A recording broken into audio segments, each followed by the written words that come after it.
لو أنزلنا هذا القرآن على جبل لرأيته خاشعا متصدعا من خشية الله وتلك الأمثال نضربها للناس لعلهم يتفكرون صدق الله العلي العظيم وقال النبي صلى الله عليه وسلم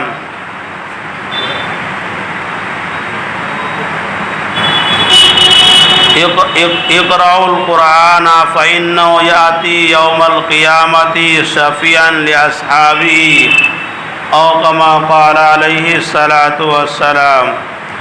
بزرگوں اور مسلمان بھائیوں، اللہ تبارک و تعالیٰ کا لاکھ لاکھ شکر احسان ہے کہ اللہ تبارک و تعالیٰ نے ہم سب کو ایمان کی دولت سے نوازا۔ مزید اللہ کا کرم اور احسان یہ ہے کہ اللہ تبارک و تعالیٰ نے ہم سب کو جمعہ کی نماز پڑھنے کے لیے مسجد میں حاضری کی توفیق عطا فرمائے۔ مسلمان بھائیوں، جیسا کہ آپ حضرات کو معلوم ہے، ابھی ہمارے درمیان ربیع الاول کا مخصوص اور محترم تاریخ گزرا، جس کے اندر ہم نے اپنے نبی کریم صلی اللہ علیہ وسلم کی ولادت کا جشن منایا۔ آپ حضرات نے موقع محل سے مختلف جگہوں پر پروگرام سنے ہوں گے۔ پروگراموں کے اندر حضور اکرم صلی اللہ علیہ وسلم کے مختلف پہلوؤں کو پیش کیا گیا ہوگا۔ حضور اکرم صلی اللہ علیہ وسلم کا ایک پہلو جو خاص امتیازی پہلو ہے، وہ ہے آپ کا صاحب قرآن ہونا۔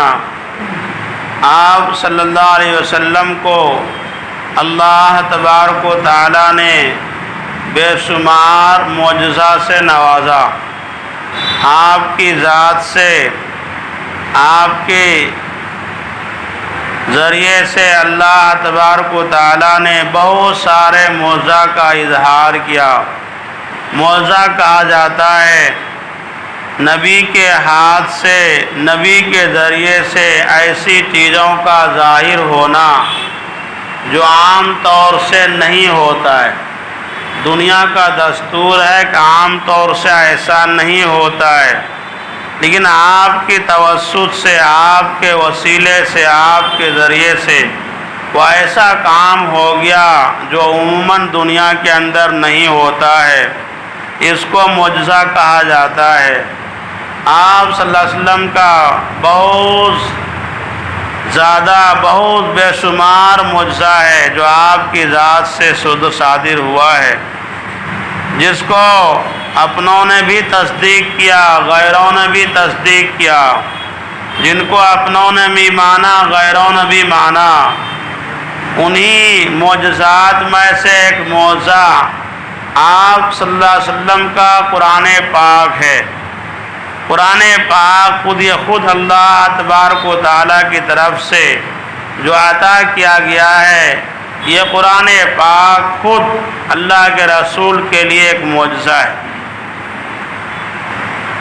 قرآن پاک واحد کتاب ہے جس کے اندر اللہ تبارک و تعالیٰ نے قیامت تک آنے والے سارے انسانوں کے لیے ان کے دینی مسائل کا حل اس قرآن پاک کے اندر رکھا گیا ہے۔ قرآن پاک کی خصوصیات قرآن پاک کے اندر خود بیان کیا گیا ہے۔ قرآن پاک کے اندر فرمایا گیا شہر رمضان الذی انزل فی القرآن ھدی للناس وبینات من الھدی والفرقان۔ کہ قرآن رمضان مبارک کا مہینہ وہ مہینہ ہے جس مہینے کے اندر قرآن پاک کا نزول ہوا ہے، قرآن پاک اتارا گیا ہے۔ جو قرآن پاک ھدی للناس، جو قرآن پاک لوگوں کے لیے ہادی ہے، لوگوں کے لیے صحیح راستہ بتلانے کا ذریعہ اور سبب ہے۔ وبینات من الھدی والفرقان، اور یہ حق و باطل کے لیے بنیاد، بینات ہے، حق و باطل کو بیان کرنے والا ہے۔ حق اور باطل کے درمیان تمیز کرنے والی یہ کتاب ہے، والفرقان، اور حق اور باطل کے درمیان فرق کرنے والی کتاب ہے، حق اور باطل کو بیان کرنے والی کتاب ہے، اور حق اور باطل کے درمیان تمیز کرنے والی کتاب ہے۔ اس لیے اللہ تبارک و تعالیٰ نے قرآن پاک کے تعلق سے خود قرآن میں فرمایا، اِنَّا هَذَا الْقُرْآنَ يَهْدِي لِلَّتِي هِيَ أَقْوَمُ، یہ قرآن پاک ایک ایسی کتاب ہے جو انسانوں کو سیدھا اور مضبوط راستے کی رہنمائی کرتی ہے۔ یہ قرآن پاک ظاہری اعتبار سے بھی، باطنی اعتبار سے بھی، ہر اعتبار سے یہ قرآن پاک ایمان والوں کے لیے فائدہ مند، نفع بخش ہے۔ یہ ظاہری اعتبار سے بھی، ظاہری بیماریوں کے لیے بھی قرآن پاک ایمان والوں کے لیے فائدہ مند ہے۔ قرآن پاک کے اندر فرمایا گیا ہے فی شفاء للمؤمنین، یہ قرآن پاک ایک ایسی کتاب ہے جس کے اندر ایمان والوں کے لیے شفا ہے، ایمان والوں کے لیے ان کے اندر شفا ہے۔ تو قرآن پاک ظاہری اعتبار سے بھی بیماریوں کے لیے شفا ہے، اور باطنی اعتبار سے بھی یہ قرآن پاک انسانوں کے لیے ہادی اور رہنما ہے۔ قرآن پاک کے اندر فرمایا گیا اس قرآن پاک کے تعلق سے، لو انزلنا هذا القرآن على جبل لرأيته خاشعا متصدعا من خشیۃ اللہ۔ یہ قرآن پاک ایک ایسی کتاب ہے، لو انزلنا هذا القرآن على جبل، اگر ہم اس قرآن پاک کو کسی پہاڑ کے اوپر اتارے ہوتا تو آپ دیکھتے کہ وہ پہاڑ ریزہ ریزہ ہو گیا ہوتا۔ لو انزلنا هذا القرآن على جبل لرأيته خاشعا متصدعا من خشیۃ اللہ، آپ دیکھتے کہ یہ قرآن پاک کی وجہ سے، اللہ کی خشیت سے، اللہ کی ڈر سے، وہ اور قرآن پاک کی وزن کی وجہ سے وہ پہاڑ اللہ کے خوف سے ریزہ ریزہ ہو گیا ہوتا۔ اور اللہ تعالیٰ آگے فرماتے ہیں کہ ہم اس قرآن پاک کے اندر آیتوں کو پھیر پھیر کر بیان کرتے ہیں، اس کے اندر مختلف مثال دے کر ایمان والوں کو ہم دعوت دیتے ہیں تاکہ ایمان والا اس کے اندر غور کرے۔ تو یہ قرآن پاک ایک ایسی کتاب ہے جو انسانوں کے لیے ظاہری اعتبار سے، باطنی اعتبار سے، ہر اعتبار سے نفع بخش ہے۔ دنیا کے اندر جتنی بھی کتابیں پائی جاتی ہے، چاہے جتنی بھی قیمتی ہو، وہ کتاب ان کو اسی وقت تک فائدہ دے سکتی ہے جب کہ پڑھنے والے اس کے حروف، اس کے معنی کو سمجھے، اس کے حروف کو سمجھے، اس کے معنی کو سمجھے، تبھی وہ کتاب ان کو فائدہ دے گی۔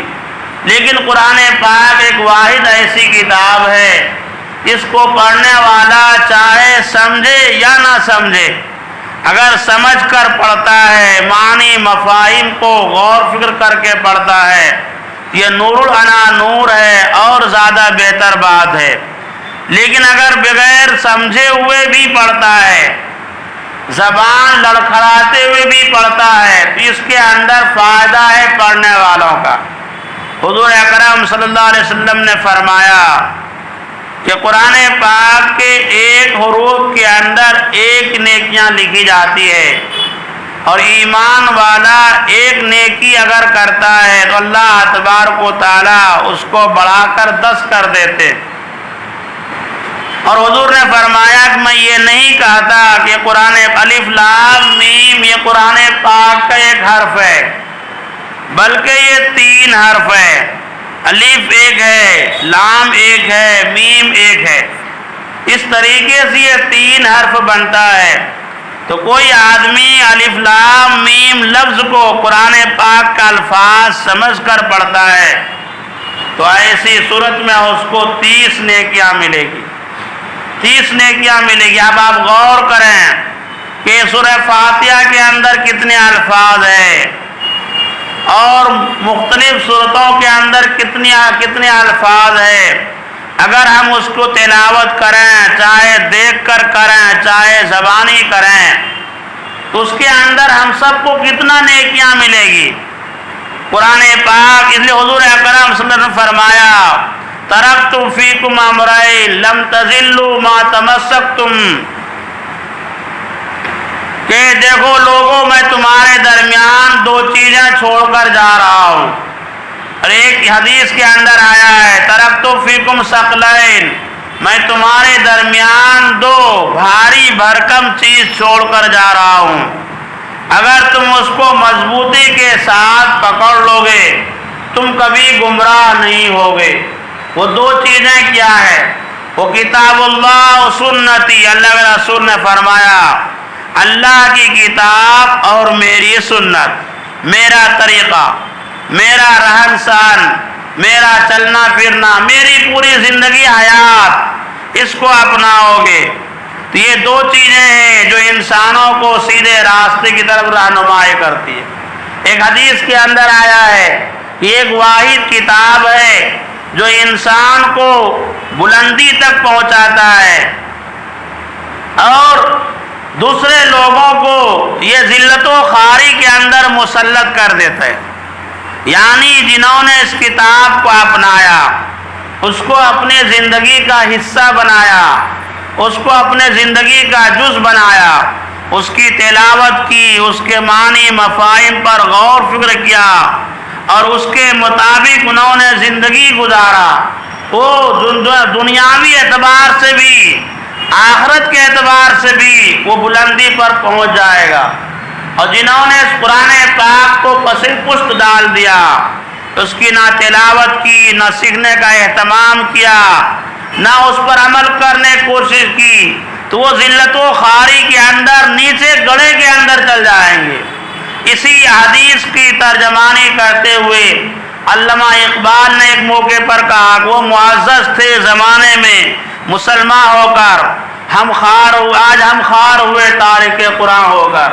صحابہ کرام کے تعلق سے فرمایا گیا کہ وہ صحابہ کرام اور وہ آبادی جس کے اوپر اس وقت کے لوگ ان کے اوپر حکومت کرنا پسند نہیں کرتے تھے، بکری چرانے والے، اونٹوں کو چرانے والے، جنگل میں رہنے والے، لا قانونیت کی زندگی گزارنے والے، قبائل کے اندر بٹے ہوئے بے شمار اختلاف انتشار پائے جاتے تھے، انسان کو بھول چکا تھا، لیکن جب اسی قوم نے، اسی آبادی نے قرآن پاک کو اپنایا، قرآن پاک کو اپنے زندگی کا حصہ بنایا، تو وہ دنیا کے اندر حکمراں بن گئے، اور دنیا نے اس کی نقالی کی، ان کی نقالی کرنے میں اپنی عافیت سمجھی، اور جہاں بھی وہ گئے اپنا نمونہ انہوں نے چھوڑا، اپنا آئیڈیل انہوں نے چھوڑا ہے۔ لوگوں کا آج یہ اعتراض ہے کہ اسلام تلوار کے زور پر پھیلا ہے۔ مسلمان بھائیوں ایسا نہیں، بلکہ اسلام اخلاق اور کردار کے زور پر پھیلا ہے۔ صحابہ کرام جس شہر میں گئے، جس ملک میں گئے، قرآن پاک کو لے کر گئے، قرآن پاک کے احکام کو لے کر گئے، وہاں انہوں نے قرآن پاک کا نمونہ پیش کیا، تو لوگوں نے ان کے نمونہ کو، ان کے اخلاق کردار کو دیکھ کر ان کو اپنایا اور مذہب اسلام کو قبول کیا۔ ان کا واحد اور بے مثال اور دندانے شکن مثال ہے انڈونیشیا کی۔ جو لوگ جانتے ہیں، تاریخ پر نظر رکھتے ہیں، ان کو معلوم ہے انڈونیشیا کے اندر جو مسلمان ہوئے ہیں وہاں پر کوئی جنگ نہیں ہوئی ہے، وہاں پر کوئی قتل و قتال نہیں کیا گیا ہے، لیکن صحابہ کرام وہاں پر تاجر کی شکل میں پہنچے، قرآن کو لے کر پہنچے، حدیث کو لے کر پہنچے، اور ان لوگوں نے یہ صحابہ کرام کو دیکھا، اسلام کو دیکھا، قرآن کے نمونے کو دیکھا، تو انہوں نے اس کو اپنایا اور انہوں نے اپنے اسلام قبول کیا اور اپنے آپ کو انہوں نے بدلا۔ قرآن پاک کے بارے میں قرآن پاک کے اندر فرمایا گیا ہے وقال الرسول ان یا رب ان هذا القرآن رسول قیامت کے دن فرمائیں گے، یعنی اللہ کے رسول قیامت کے دن جہاں پر عدالت قائم ہوگی، جہاں پر عدالت قائم ہوگی اور انسانوں کا حساب و کتاب ہوگا، ایک موقع ایسا آئے گا کہ ایک طرف امتی ہوں گے، امت محمدیہ ہوگی، اور ایک طرف ہمارے نبی ہوں گے، اور ہمارے نبی مدعی ہوں گے، اور امتی امت جو ہے یہ مدعا علیہم ہوں گے۔ ان کے سامنے اللہ کے دربار کے سامنے اللہ کے رسول شکایت کریں گے۔ یہ قرآن پاک کی زبانی ہے، قرآن پاک کے اندر کہا گیا ہے، کہیں گے اے میرے رب، اے میرے پروردگار، یہ میرے قوم کے لوگ ہیں، یہ میرے امت ہے جنہوں نے قرآن پاک کو پسے پشت ڈال دیا تھا، جنہوں نے قرآن پاک کو چھوڑ دیا تھا، اس پر عمل کرنا چھوڑ دیا تھا، اس کے حقوق حقوق ادا کرنا چھوڑ دیے تھے۔ یہ کہیں گے اللہ کے رسول صلی اللہ علیہ وسلم قیامت کے دن۔ اس لیے مسلمان بھائیوں، جہاں پر ہم بہت ساری فکر کرتے ہیں، وہیں پر ہمیں اس بات کی بھی فکر کرنی چاہیے کہ قرآن پاک کو اپنی زندگی کا حصہ بنائیں، قرآن پاک کو اپنی زندگی کا حصہ بنائیں۔ قرآن پاک کے 4 حقوق بیان کیے گئے ہیں۔ نمبر 1 یہ ہے کہ جو لوگ قرآن پاک پڑھنے نہیں جانتے ہیں، قرآن پاک کو پڑھنے کے لیے سیکھیں، قرآن پاک سیکھیں اس کو، چاہے آپ کسی عمر میں پہنچ گئے ہو۔ یہ نہیں کہ ہم ادھیڑ عمر ہو گئے، بڑھاپے عمر کو پہنچ گئے، اب ہم کیا سیکھیں گے؟ سیکھنے کے لیے اللہ کے رسول نے فرمایا اطلب العلم من المہد الی اللحد، کہ علم سیکھو، علم دین حاصل کرو، ماں کی گود سے لے کر قبر کی زندگی تک، قبر کی منزل تک۔ تو آپ قرآن پاک کو سب سے پہلا حق یہ ہے قرآن پاک کو سیکھیں۔ اور اگر قرآن پاک کو پڑھنے آپ جانتے ہیں، پڑھنا بھی پڑھنے اعتبار سے ہو، ان کے حقوق کے ساتھ ہو، ادائیگی کے ساتھ ہو، جس طریقے سے قرآن عربی زبان کی نزاکتیں ہیں، اس کا کما حق اپنی استطاعت کے مطابق ادا کرنے کی کوشش ہو۔ جو لوگ قرآن پاک کو پڑھنے جانتے ہیں، یہ شہر ہے اور یہاں ساری زندگی گزارا جاتا ہے، ہر لوگ پڑھے لکھے ہوتے ہیں، اس بنا پر کہا جاتا ہے کہ ان کو لیے چاہیے کہ قرآن پاک کی معانی کو یاد کریں، معانی پر غور کریں، معانی کو سیکھنے کی کوشش کریں۔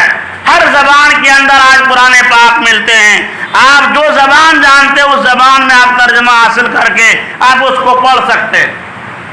جو لوگ اس کا مزاج رکھتے ہیں اس کے لیے یہ کہا گیا ہے کہ وہ احکامات جو ہم نے جانا، جو ہم نے سیکھا، اس کے اوپر عمل کرنے کی کوشش کریں، اس کے اوپر عمل کرنے کی کوشش کریں۔ اور اسی کے ساتھ ساتھ 4 نمبر پر یہ ہے کہ قرآن پاک کو اس کی تلاوت کا بھی اہتمام کریں۔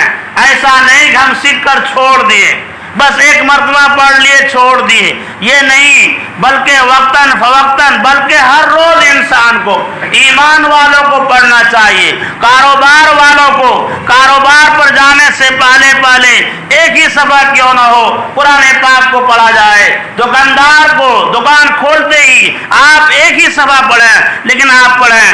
تجربہ کاروں نے کہا ہے قرآن پاک کو اگر معنی مفاہیم سے پڑھا جائے تو بہت ساری چیزیں جو برائیاں ہیں، شریعت کے خلاف ہے، وہ چیزیں خود بخود زندگی سے نکل جاتی ہے، زندگی سے نکل جاتی ہے۔